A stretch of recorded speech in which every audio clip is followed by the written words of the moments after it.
Hello hello सबैलाई नमस्कार। म अर्जुन भुसाल 14 वर्षीय आफ्नो छोरा सम्पर्कविहीन भएर खोज्न अहिले उहाँ आदरणीय दाजी हाम्रो चितवनको भरतपुर आइपुग्नु भएको छ।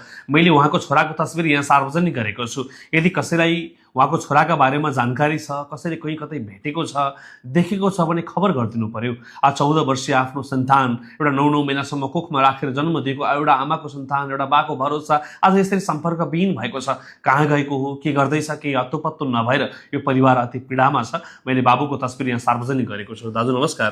हजुरको शुभ नाम? मेरो यादव कुमार कार्की। यादव कुमार कार्की। घर कहाँ हो? मेरो उदयपुर। उदयपुर। उदयपुर कुन ठाउँ? उदयपुर मेरो लालपत्ता। लालपत्ता। हजुर। हजुरको छोरा हरायो कहाँबाट?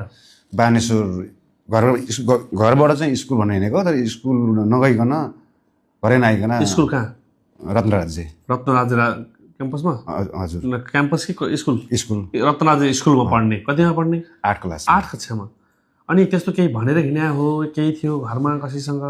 त्यस्तो घरमा केही थिएन। उस चाहिँ बिहान अब मम्मी चाहिँ कलेज कोचिङ थियो, कोचिङ जानु भनेर पठाएको, तर कोचिङ चाहिँ गएछ, स्कुल गएन छ। अनि स्कुलबाट फोन आयो, बाबु बिहान कोचिङ चाहिँ आउँछ, स्कुल आएको छैन भन्नुभएछ मेमोले।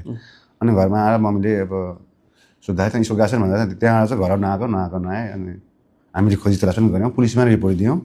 अनि यहाँ भेरकुटी मण्डप आएर पनि हामीले बालबालिका खोजी तलास भन्यौँ, खबर दियौँ। हामीले पनि खोजिराख्नु भएको छ भन्नुभयो उहाँले, तर अहिलेसम्म अत्तोपत्तै कतिवटा केही पाइयो। केही भन्न चाहनुहुन्छ छोरा यदि कहीँ भएको भए?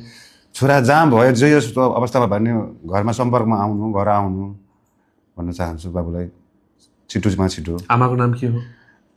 छोराको आमाको नाम? हजुर श्रीमतीको? रमिला राउत। रमिला राउत। अहिले हजुरको बसाइ काठमाडौँ हो? काठमाडौँ कहाँ बस्नुहुन्छ तपाईँ? म भीमसेन गोला। भीमसेन गोला। छोराको नाम के अरे?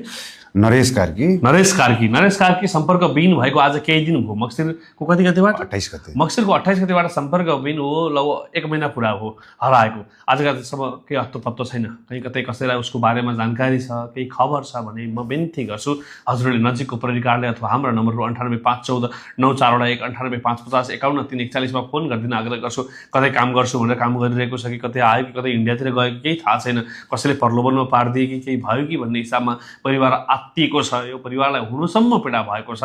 त्यसकारण यी बाबुको खोजीमा सबै समाजका अगुवाहरू, उहाँहरूका आफ्ना आफन्ती इष्टमित्रहरू जुटेर सहयोग गरिदिन आग्रह गर्छु। यो हाम्रो म्यासेज, यो हाम्रो खबर सबै नेपालीहरूसम्म प्रवाह होस्। नमस्कार।